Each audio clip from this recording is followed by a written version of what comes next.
Bonjour, je m'appelle Justine, je suis enseignante-chercheuse à l'Université de Caen-Normandie dans le domaine de la fouille de données.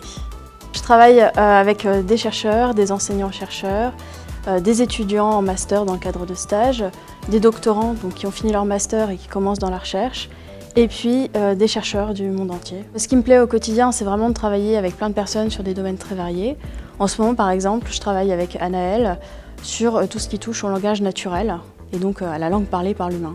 Je m'appelle Anaëlle et je suis doctorante au GREC dans le domaine du traitement automatique des langues, abrégé en TAL. J'essaie d'apprendre aux machines comment les humains y parlent. C'est un peu comme le travail de chercheur d'or. On a plein de terre à disposition et puis on va tamiser et puis chercher des petites pépites. J'ai toujours aimé la littérature et l'informatique et du coup le TAL me permet vraiment de combiner ces deux passions qui me correspondent parfaitement.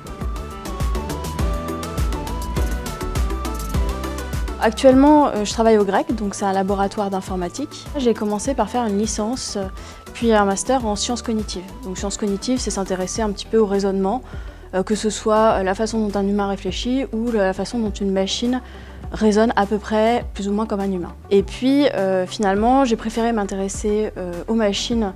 Et c'est comme ça que, après ma thèse, j'ai été recrutée au GREC. J'en suis arrivée là un peu par hasard parce qu'en fait, le TAL, c'est pas un domaine très médiatisé, entre guillemets. Et je suis tombée sur une licence qui faisait langue et informatique. Et l'intitulé me convenait parfaitement, donc j'y suis allée et j'ai continué de la licence au doctorat en ce moment.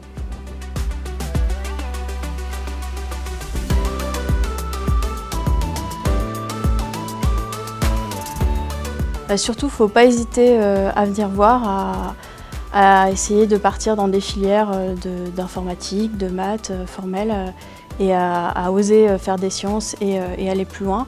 Souvent, ça paraît réservé à une soi-disant élite et ce n'est pas du tout le cas. Et il y a plein de façons d'accéder à ces métiers. Je pense qu'il faut oser s'assumer, assumer ses passions a priori totalement opposées comme la littérature et les sciences parce qu'il faut de tout pour faire un monde et c'est en combinant toutes nos passions qu'on va pouvoir inventer le monde de demain.